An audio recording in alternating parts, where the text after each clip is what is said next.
Friends, welcome in my YouTube channel Aman Science Academy.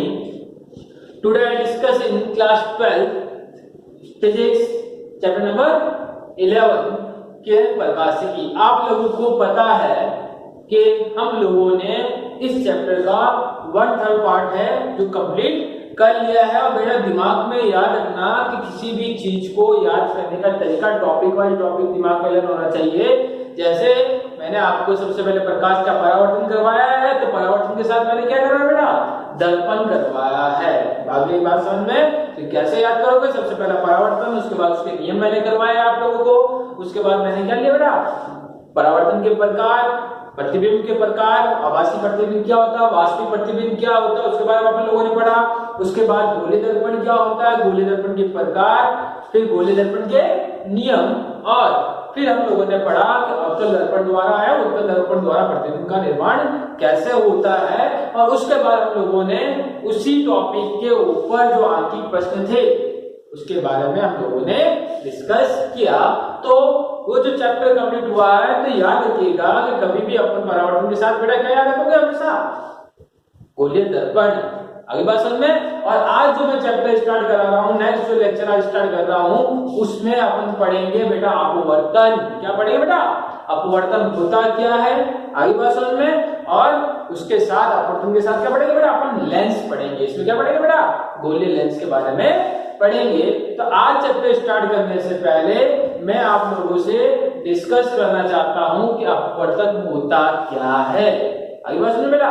तो अपवर्तन के बारे में एग्जांपल समझाता हूं, तो ध्यान से सुनिएगा। कभी आप लोगों ने देखा होगा बेटा कि कांच की गिलास है, उसके अंदर कोई भी वस्तु पड़ी है, नींबू पड़ा हो या कोई भी मैंने कहा पेंसिल पड़ी है, तो अपन को लगता है थोड़ी पेंसिल नीचे से तो क्या बड़ी, अपन एक्चुअल में वो पेंसिल क्या होती, पतली होती, लेकिन अपन को कैसे दिखाई देती बेटा? बड़ी दिखाई देती है। दूसरा एग्जांपल मैं कहता हूं कि अपन कभी भी एक्वेरियम में जाते हैं या घरों में मछली रखने का जो एक्वेरियम होता है, उसमें मछली तो छोटी होती है, लेकिन अपन बाहर से देखते हैं तो अपन को बहुत ही बड़ी दिखाई देती है। फिर आप लोगों ने देखा होगा कि जो सूर्य का रंग है वो सफेद क्यों होता है, आसमान का रंग नीला क्यों होता है शाम के समय, आगे बात समझ में? दोपहर में सफेद क्यों होता है, आगे बात समझ में? हीरा चमकता क्यों है? क्योंकि बेटा ये सारे जो उदाहरण हैं वो किसके हैं? अपवर्तन के उदाहरण हैं। तो आज टॉपिक स्टार्ट करने से पहले आप लोगों को पता होना चाहिए अपवर्तन होता क्या है। तो अपन ने दैनिक जीवन में देखा होगा बेटा, कभी भी अपन टप में देखते हैं कोई कॉइन पड़ा होता, सिक्का पड़ा होता, तो लगता क्या है बहुत ऊपर है, लेकिन वो ऊपर होता नहीं है। वो सारी चीजें क्यों होती है? इन सबका कारण एक ही बेटा। वो किस कारण होता है बेटा? अपवर्तन के कारण होता है। तो आज अपन पढ़ेंगे बेटा अपवर्तन होता क्या है। तो बेटा मैं अपवर्तन समझाऊंगा उससे पहले आपको दो कंडीशन समझा रहा हूं। क्या समझा रहा हूं बेटा? दो कंडीशन आप लोगों को मैं समझा रहा हूं। अगर आप लोगों को दो कंडीशन समझ में आ गई तो आपको डेफिनेशन बनाना खुद आ जाएगा। तो आज का अपना टॉपिक है बेटा प्रकाश का अपवर्तन, यानी प्रकाश का अपवर्तन कहते किसे है और अपवर्तन के नियम क्या होते हैं उसके बारे में आज अपन पढ़ेंगे। अगली बात सुन बेटा। तो प्रकाश का अपवर्तन समझाने से पहले आप लोगों को दो कंडीशन समझाना बेटा, उसी दोनों कंडीशन से आप परिभाषा बनाना सीख जाओगे।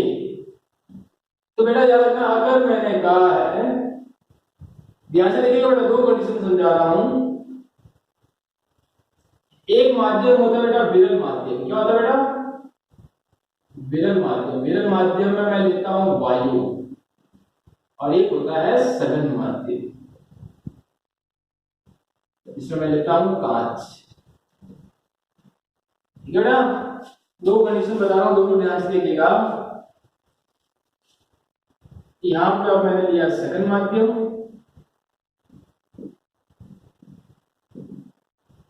और यहां पे विरल माध्यम।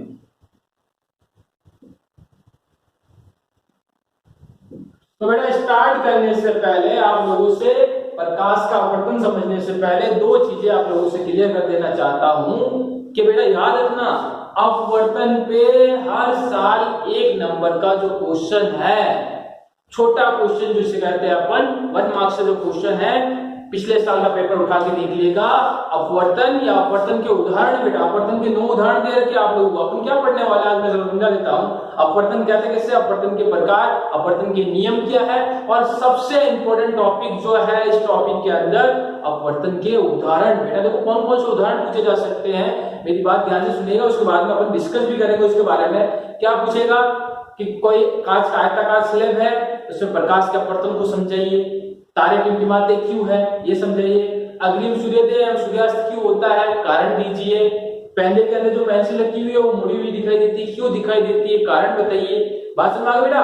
मर्ग मरीचिका कैसे दिखाई देती है, मर्ग मरीचिका का कहते हैं बेटा, आप लोगों ने देखा होगा गर्मियों के दिनों में अपन सड़क पे जाते हैं तो जैसी लंबी सड़क होती दूर पे देखते तो लगता है आपको पानी पड़ा है। क्या पड़ा होता है, पानी पड़ा होता है। वो क्यों होता है, उसका क्या कारण है, उसे कहते हैं मृग मरीचिका। वो कैसे बनता है उसके बारे में पढ़ेंगे। पूर्ण आंतरिक परावर्तन किसे कहते हैं उसके बारे में अपन पढ़ेंगे। ये जो सारे जो मैंने अभी बोले हैं वो सारे बेटा क्या अपवर्तन के उदाहरण। तो सबसे पहले अपवर्तन स्टार्ट करने से पहले आप लोगों को एक पॉइंट समझाना चाहता हूं कि अपवर्तन कहते किसे हैं। तो यहाँ पे मैंने कहा है कि अपवर्तन को समझाने से पहले बेटा आप लोगों को मैं कितनी कंडीशन समझाऊंगा, 2 कंडीशन समझाने वाला हूं। तो इन 2 कंडीशन समझाने से पहले आप लोगों को बता देता हूं विरल माध्यम क्या है और सघन माध्यम क्या है। दिमाग में डालिएगा बार बार, क्योंकि बेटा ये 2 कंडीशन है। ये जो मैं 2 कंडीशन बोल रहा हूं इन्हीं 2 कंडीशन से उनकी परिभाषा बनेगी अपवर्तन की, और अपवर्तन के उदाहरण के अंदर की मैं बात करता हूं बेटा, इन्हीं 2 कंडीशनों का बार बार उपयोग किया जाएगा। इसलिए कह रहा हूं कि ये 2 कंडीशन जो मैं बोल रहा हूं उसको ध्यान से सुनिएगा और उसको समझिएगा। क्यों कह रहा हूं, कारण क्या है, क्योंकि इन्हीं 2 कंडीशनों का बार उपयोग होने वाला है। जितने भी अपवर्तन के उदाहरण मैंने कहा अपन पढ़ेंगे, 9 जो उदाहरण है उसके बारे में पढ़ेंगे, उन सब में इसी का उल्लेख करना है। बात समझ में आ गई बेटा। तो चलिए स्टार्ट करने से पहले मैं आपको समझा देता हूं।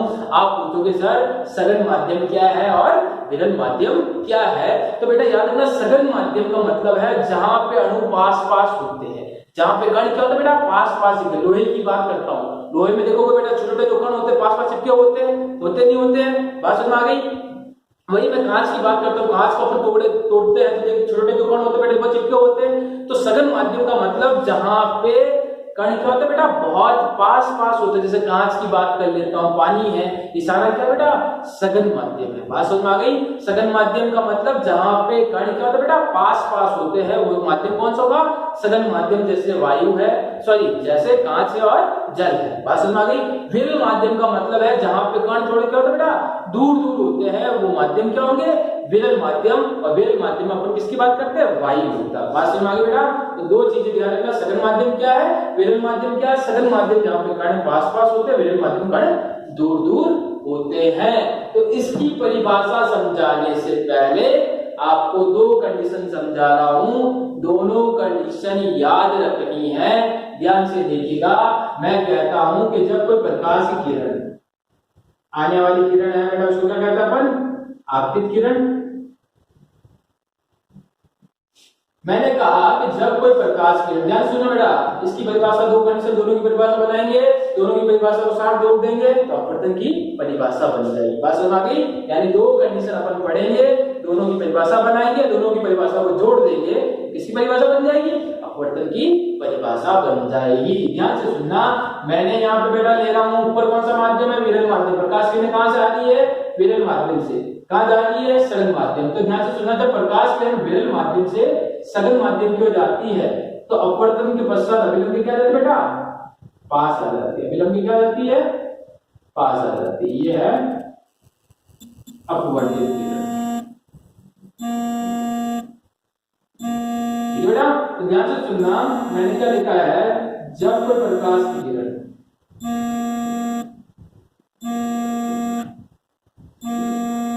जब कोई प्रकाश की किरण विरल माध्यम, ब्रैकेट में लिख रहा हूं वायु से सघन माध्यम मैं लिखता हूं मेरा कांच में प्रवेश करती है तो अपवर्तन के पश्चात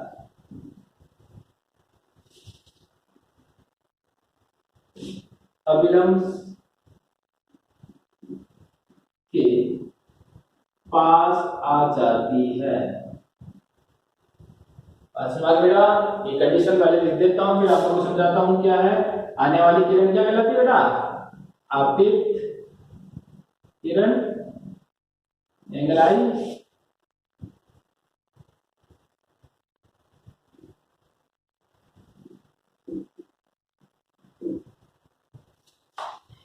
क्या लिखोगे इसमें? जब कोई प्रकाश की किरण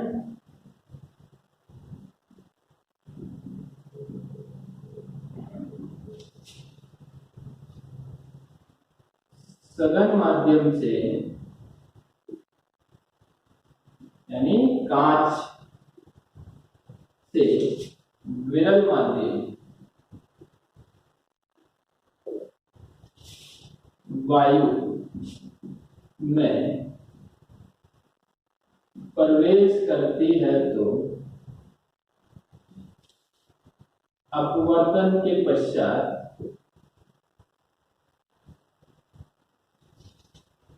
अविलंब से दूर हट जाती है।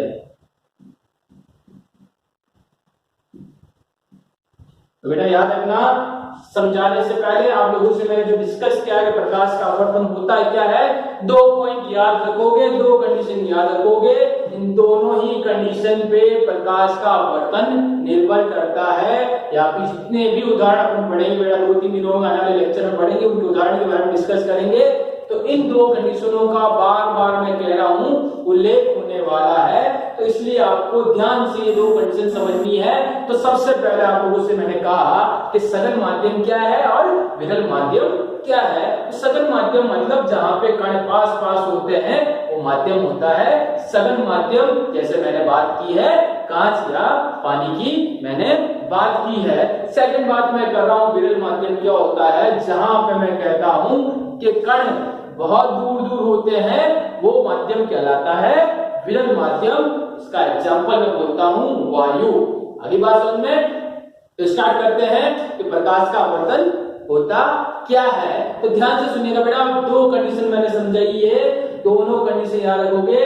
फर्स्ट कंडीशन मैं कह रहा हूं कि जब कोई प्रकाश की किरण, बेटा क्या, जब कोई प्रकाश किरण कौन से माध्यम से, दिमाग में डालिएगा ये पॉइंट, विरल से सघन, सघन से विरल क्या होता है। तो मैंने कहा है कि जब कोई प्रकाश किरण विरल माध्यम यानी वायु, विरल माध्यम यानी वायु से जाती कहां पे है, सघन माध्यम में जाती है। सघन माध्यम का मतलब कांच में जाती। कहने का मतलब क्या है कि कोई भी प्रकाश किरण, ये कांच है सपोज, समझिएगा बेटा क्या है, मैं समझा रहा हूं। फर्स्ट कंडीशन बाहर, ये तो मैंने मान लिया बेटा क्या है, कांच है, और यहाँ बाहर कौन सा माध्यम है, वायु है। तो प्रकाश किरण वायु से कहां जा रही है बेटा, कांच में जा रही है।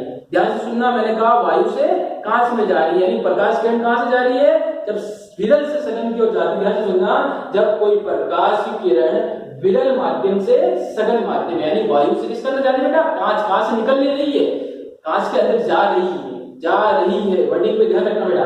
मैंने कहा कि जब कोई प्रकाश किरण विरल माध्यम यानी वायु से सघन माध्यम की ओर जाती है, ध्यान से सुनिएगा बेटा, मैं कह रहा हूं कि जब कोई प्रकाश की किरण विरल माध्यम से सघन माध्यम यानी कांच में आती है, तो अपवर्तन के पश्चात हमेशा प्रकाश किरण क्या होती है, अभिलंब की क्या आती है बेटा, पास आ जाती है। बात समझ में आ रही है?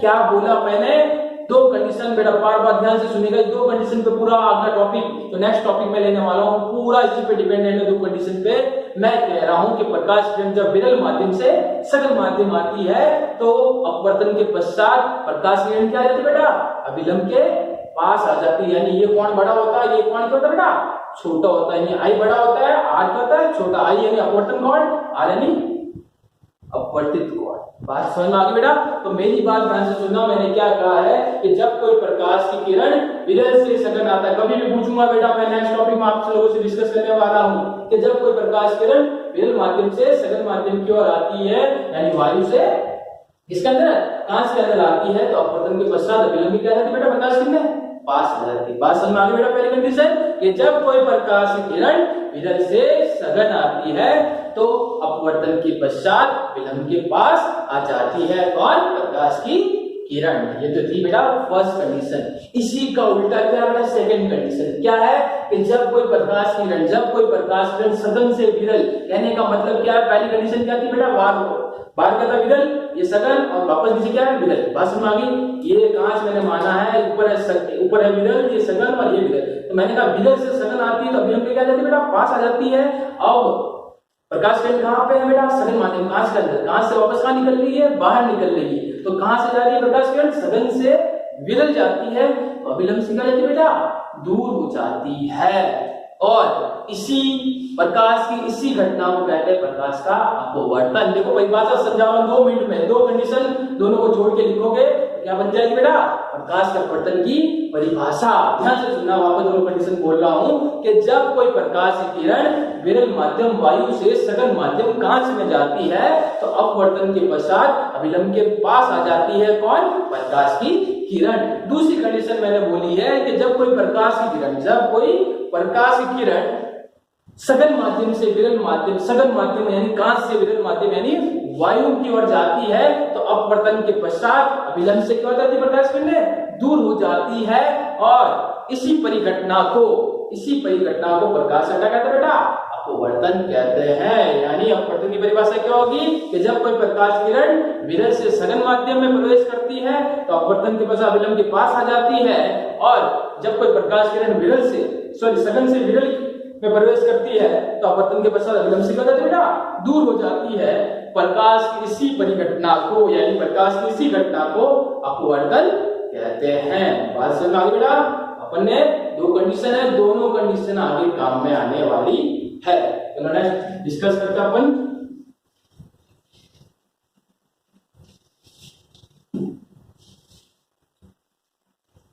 अब बेटा अपन पढ़ेंगे अपवर्तन के नियम। क्या पढ़ेंगे बेटा अपवर्तन के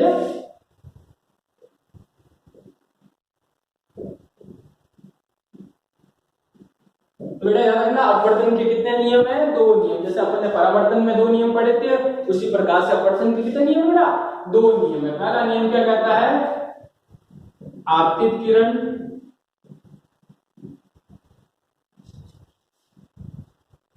अपवर्तित किरण एवं अभिलंब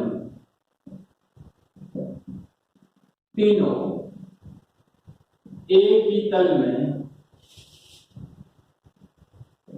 स्थित होते हैं। दूसरा जो नियम है मोस्ट इंपोर्टेंट नियम जिसको कहते हैं बेटा स्नेल का नियम। स्नेल का नियम क्या कहता है बेटा sine i upon sine r इसका क्या होगा बेटा एक नियतांक। आई कहते हैं बेटा आपतन कोण और आर कह रहे यहाँ पे अपवर्तित।